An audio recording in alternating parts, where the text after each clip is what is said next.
Hello, dear listeners. Welcome to 2024. Happy New Year, and our first episode for this year and fourth episode overall.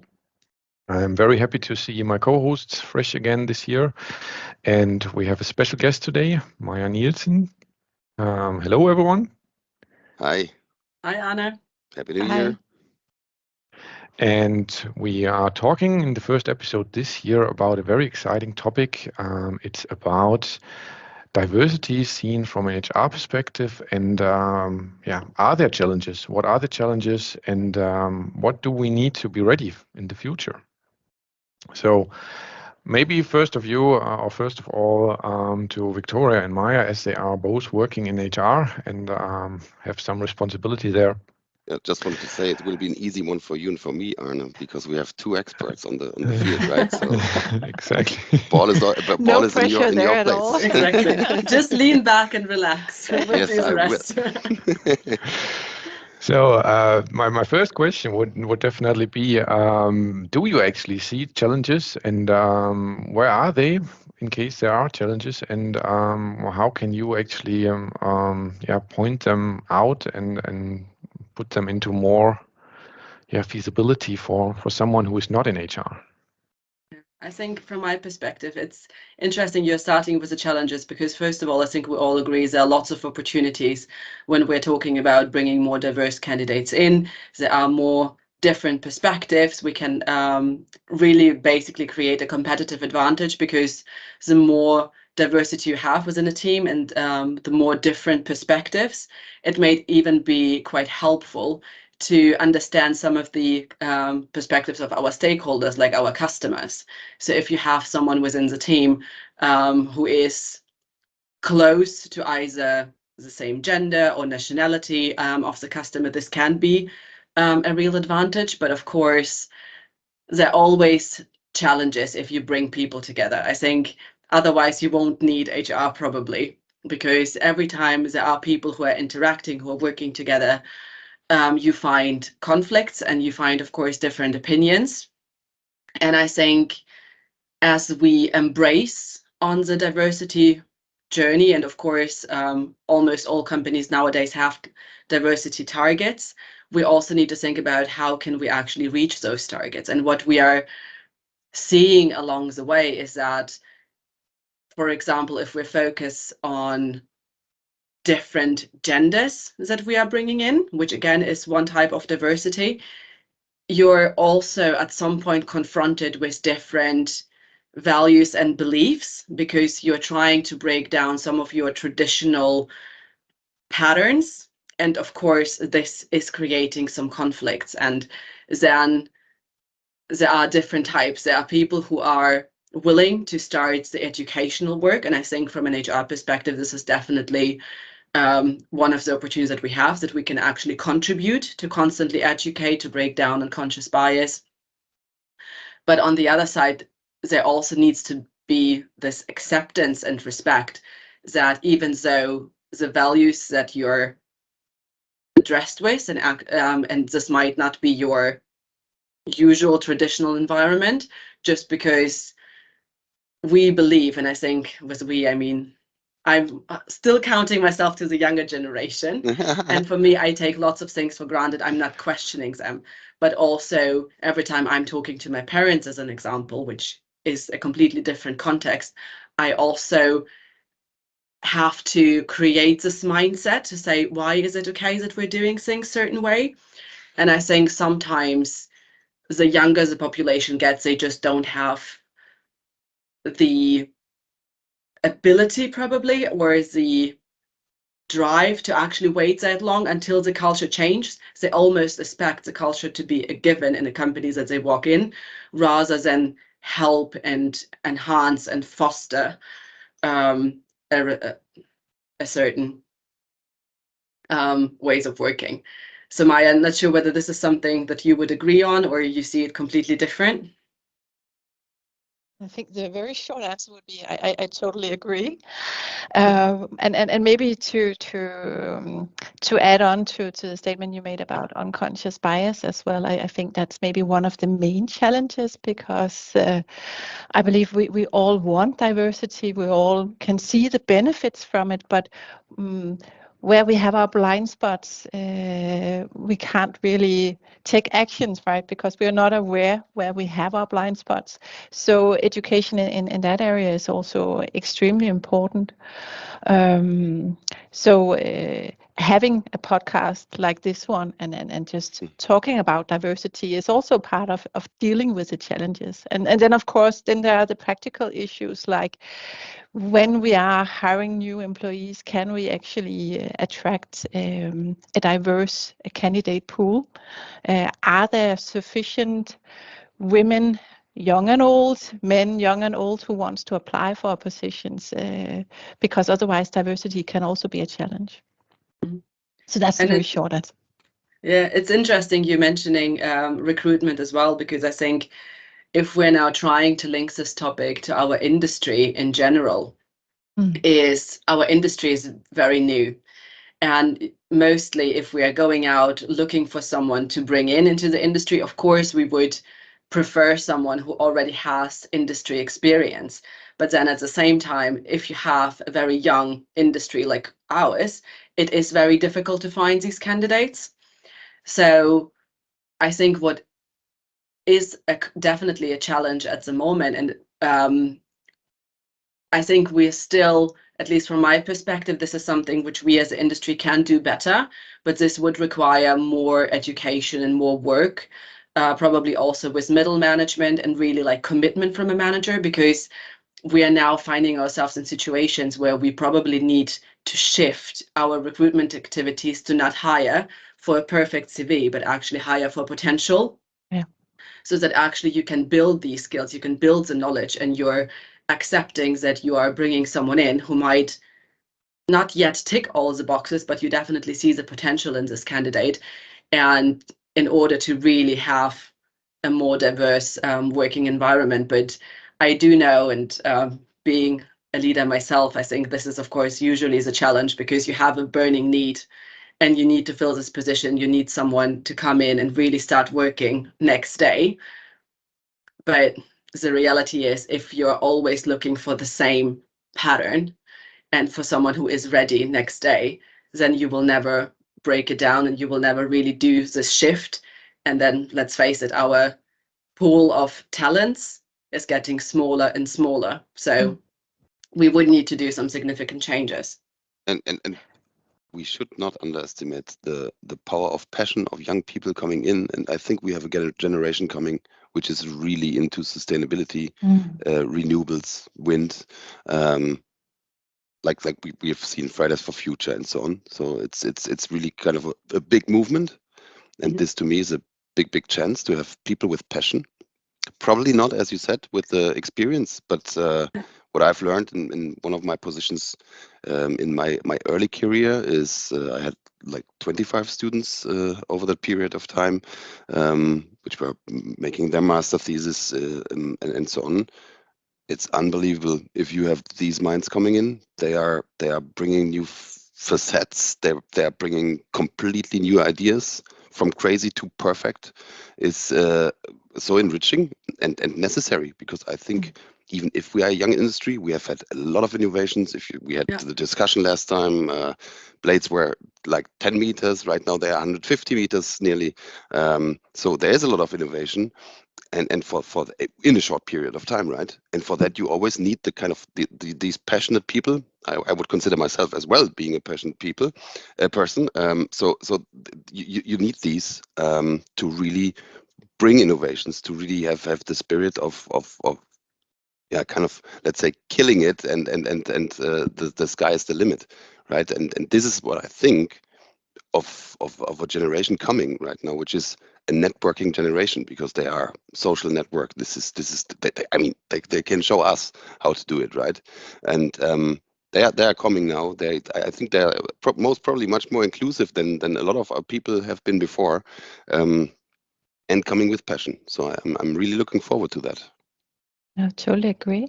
And I think having interns and having student workers joining our organizations as well is also a way of helping them build the experience so that they will be more attractive for the industry once they are done with their studies. But at the same time, it brings the energy and the passion that you're talking about, Jens. So it's really a great opportunity. And the same way for senior roles to have people who are maybe at the last part of their work experience, having them remain on board, but maybe in a smaller group or maybe in a smaller role, is also a way of bridging the transition and ensuring that knowledge is passed on to the young generation.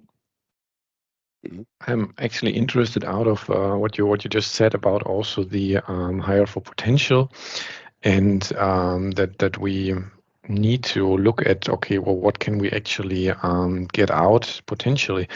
Do you see maybe in your environment, out of your experience, that like leaders are maybe a bit risk averse here, to say, okay, this hire for potential is maybe something where I might fail with the hire, and therefore I better don't take the risk, and therefore, of course, also not taking in the option of an opportunity here. Do you see that as something where organizations should look more into, also prepare their leaders to kind of rethink, and probably that's also directly connected to your unconscious bias, and how could organizations actually attack that somehow? So who wants to answer this? I think Maja wants I'm to just start. I can go start first. out to brief fix and the then world, I right? hope you'll add. Well, I want to say often when a manager has approval to go ahead with the hiring, they need someone to hit the ground running. So of course the safe bet is to find someone who has done exactly what is needed for the role. So it is a challenge, and I think you're right. Preparing managers and having onboarding programs in place that will help them or support them in the process of bringing someone in who doesn't fulfill the full plate, but has the potential to do so. I think that will be extremely important. So that's maybe where we from HR also can be more supportive of the organizations to help with onboarding programs that not only covers the where do you find the canteen and where to find the SharePoint, but also with the task introduction. Yeah, and I think interestingly, it starts even before. So the educational part is probably the biggest one, but we also need the commitment and the willingness of managers to actually change and maybe break down their ways of doing, because of course all of us we are quite comfortable by doing things in a certain way. So if I would just simply come in and say to a manager, please, starting tomorrow, you're not hiring for the person who ticks all the boxes, but you're starting to hire for potential, he or she will probably look at me and say, Victoria, have you lost your mind? What do you mean? Obviously, I need to have this person, I need to have these qualifications to do the job. So I think it is our responsibility to actually start to encourage managers to say, of course, there are certain areas where you can't compromise. And we still want you to go for the best candidate.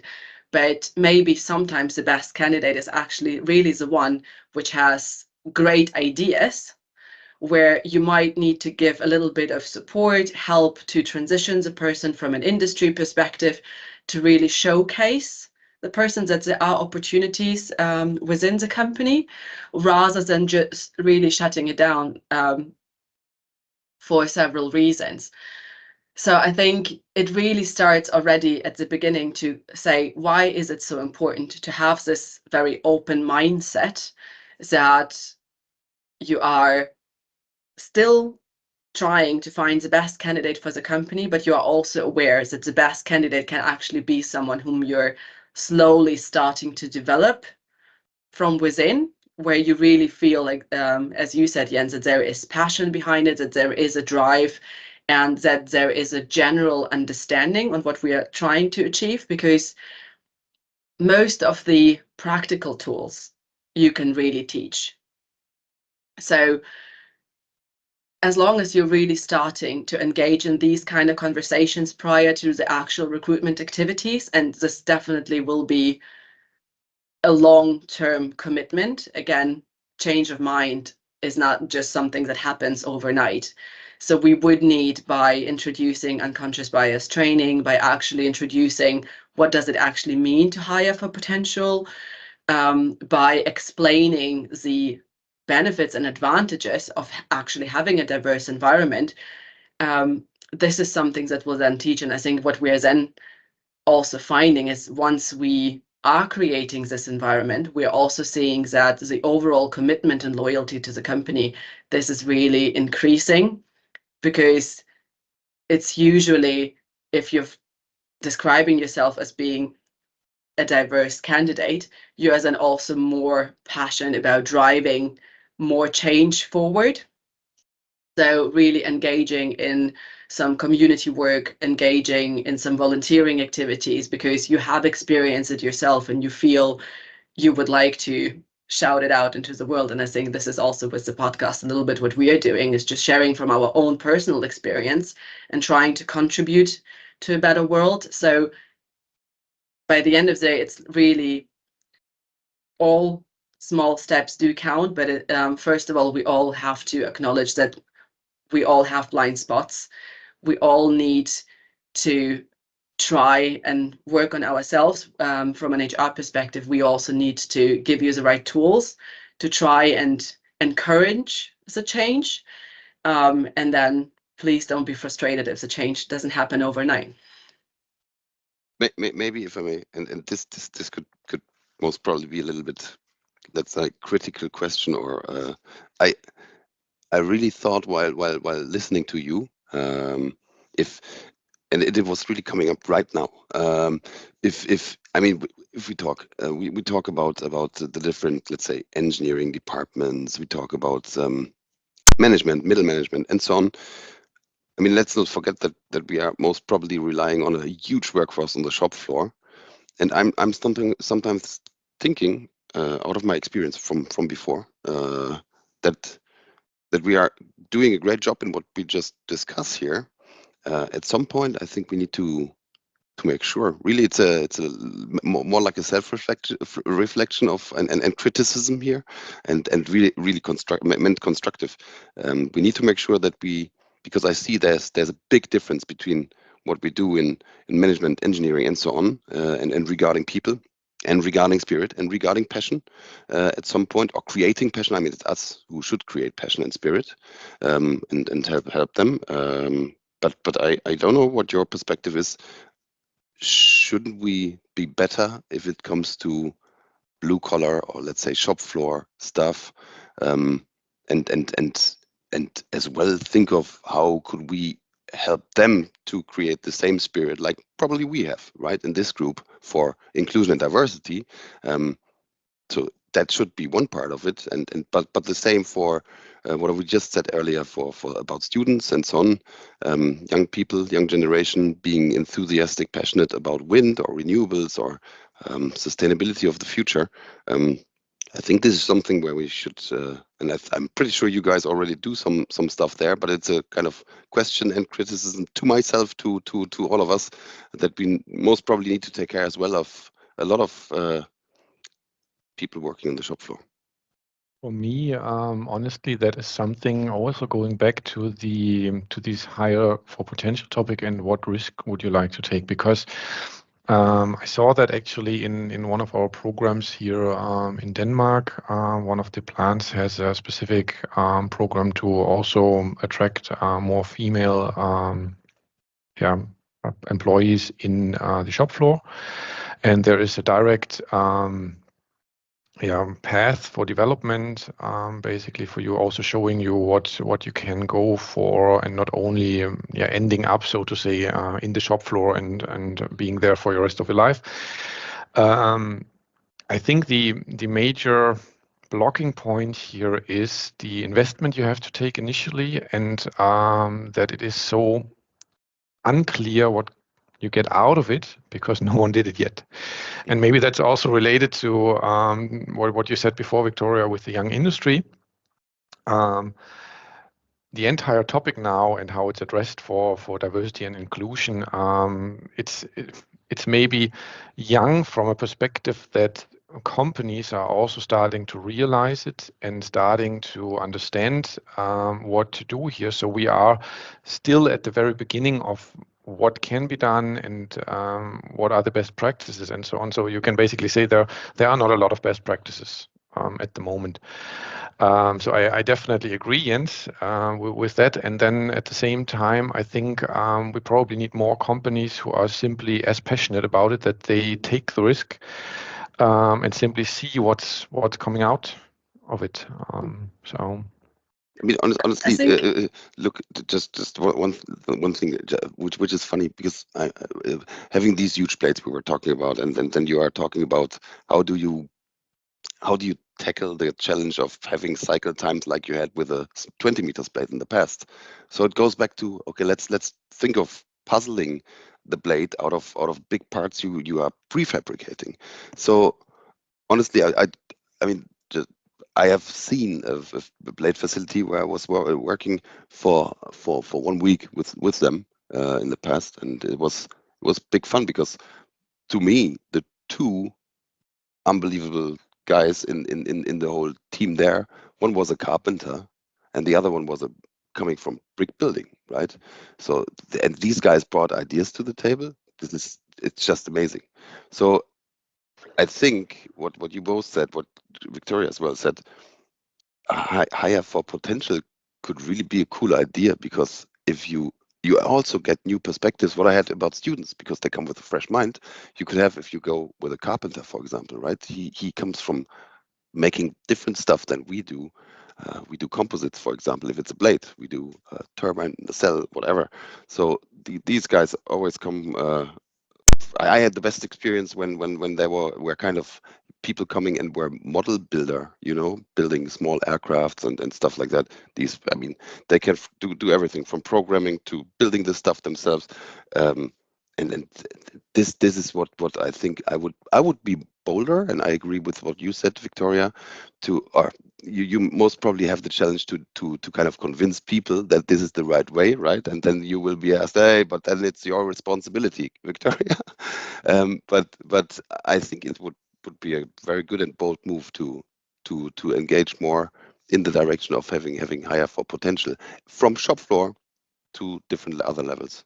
Yeah, I think there is one significant difference when we're talking about blue collar and diversity in general. We have to be mindful that, particularly on the shop floor, and I think with blue collar, we also don't only mean the people in the production areas, but actually also most of our business are technicians, and they are also clustered as blue collars.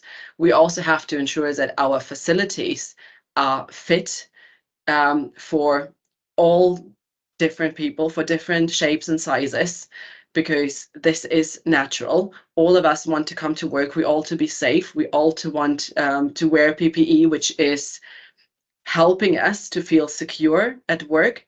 And I think this is where we already start to make a change. And I've seen great people who are really pioneers, who are so passionate and are volunteering to actually engage and really say, I'm going to try on so many clothes just until they fit, because I am more petite and therefore I am probably a good candidate just to try it out, because I want everyone to feel comfortable, and I want people who are coming into our industry to actually see that we thought about all shape and sizes, and that also in our production facilities we thought about that there are people who are having disabilities and might not be able to operate in the usual environment. So we have to make some adjustments. And of course, from a company perspective, it all has to be reasonable at some point, because unfortunately we can't change the world again, just with a blink of an eye. But nevertheless, we at least need to make the respective changes in terms of toilet facilities. because this is a given need. It's perfectly normal for people that we need to go to certain places. And then when you go, you also want to feel comfortable. So this is where the change is also starting. So on the one hand, it's really shifting our mindset, but on the other side, it's also the hard facts and that we are having within our production facilities. Interestingly, some time ago, I had a conversation with some people on site who said they would really welcome women on site because the wind turbines and particularly the towers, they are quite small. So therefore, if you are more petite, you actually have the best qualifications to fit in. So I was like, oh, you know, no one's actually, when we're selling the job, no one is telling you that this is the case, that actually this is a real benefit. So people usually don't think about how would it look like within a turbine, but if we could allow people to actually go in and maybe experience and to see the environment and how it is by maybe opening up some of our doors to factories, to sites, which can be tricky. And again, this is another challenge in order to do so. There are lots of ways how we can create and foster, but then we are operating in a highly secure environment. So until you've really went through all the safety measures within the company, you're probably so tired and are giving up to actually trying and say, okay, yes, probably not worth it. But yeah, this is, I think, still something that is quite a blocking point within our industry to say, due to some safety procedures, we can't provide that much work experience as we probably would wish, and that we probably would need to really bring new people in and showcase the great things that we're doing. It's just one thing, and this leads probably to a good question to Maja. If I think about what you just said, and people working in wind in different areas, and Maja, you as well, your background or your company's background as well is very technical.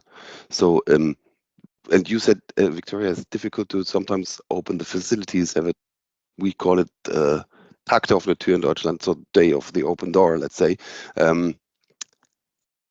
I know that, for example, Airbus has made a family day, and I'm directly related to an Airbus facility here with my office. And Maja, do you have things like that? I mean, you have to me, I've got a good friend, her daughter is right now studying at the DTU in Copenhagen. And to me, they are, with an increasing amount, they're having more and more women coming into, for example, engineering here. Do you have kind of activities to have day of an open door, or bring students in your company to show them around, to give them kind of a glimpse of what you are doing? And I mean, you guys are really crazily distributed into so many things we don't even see, right?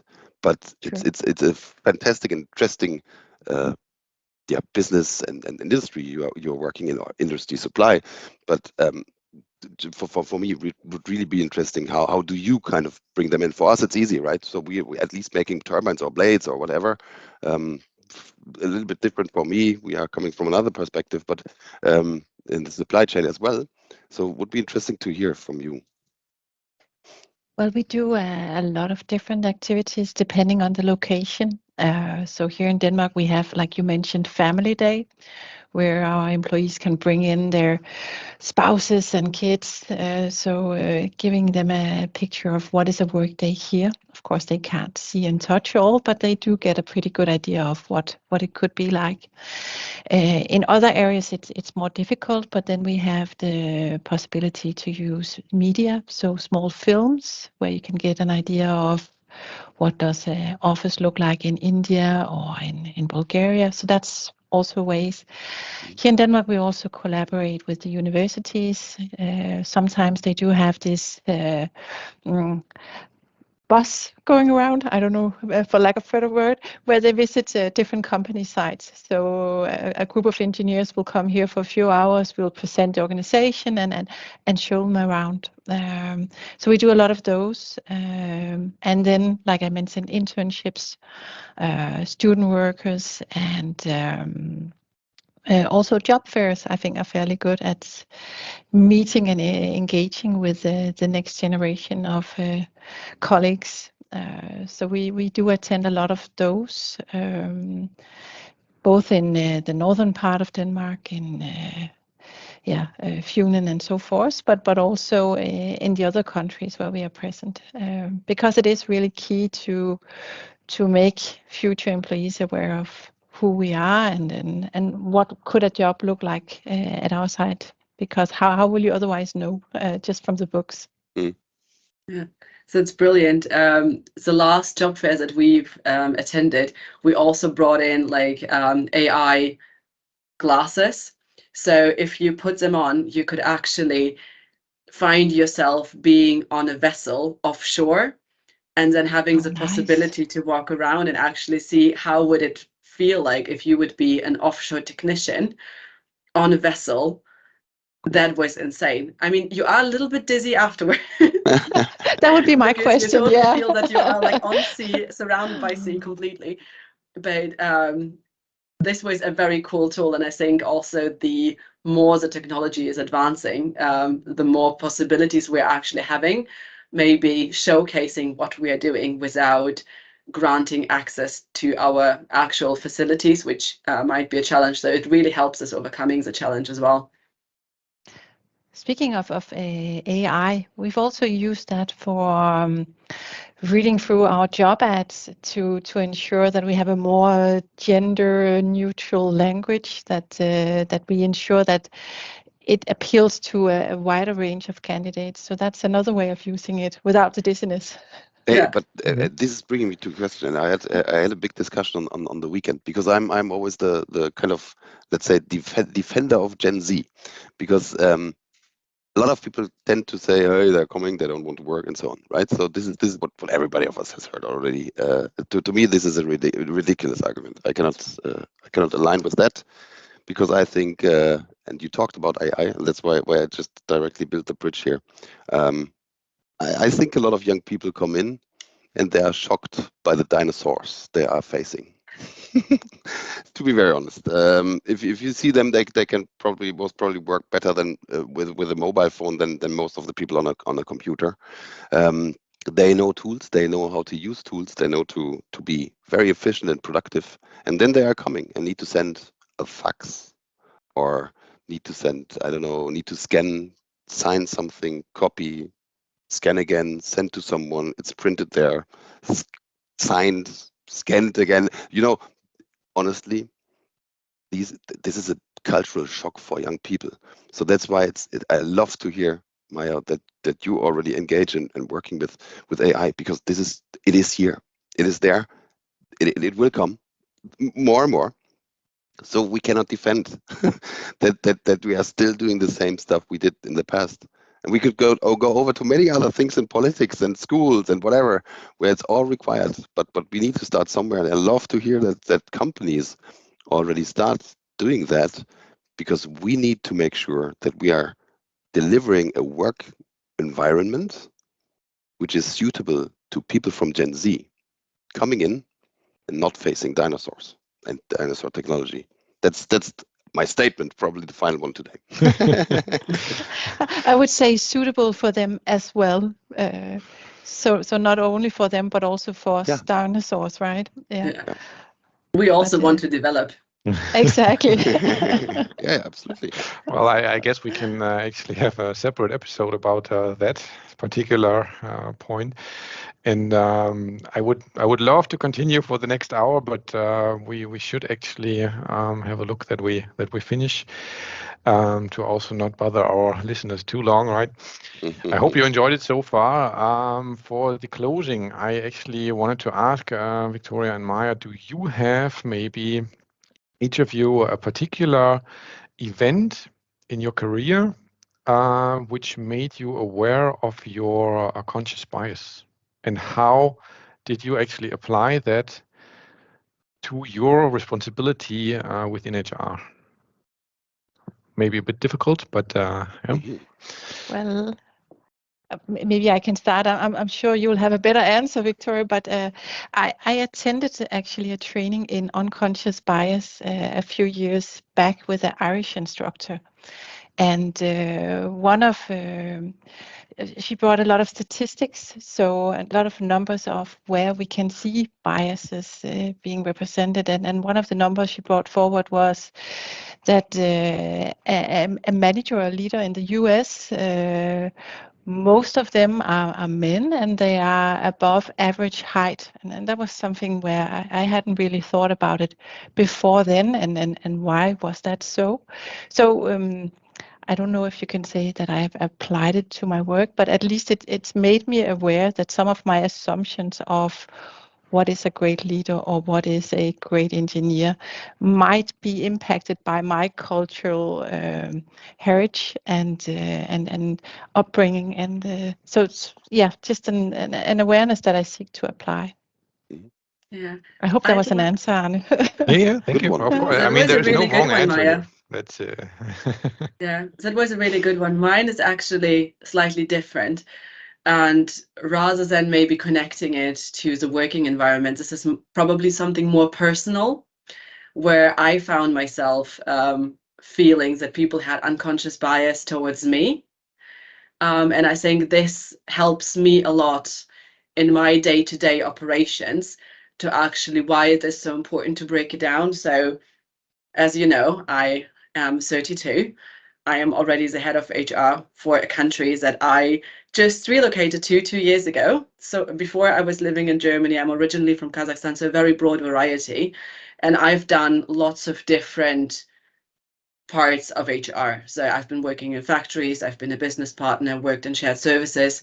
So I feel like my previous experiences have helped me to do the current jobs that I'm in, and I'm also deserving the position where I am.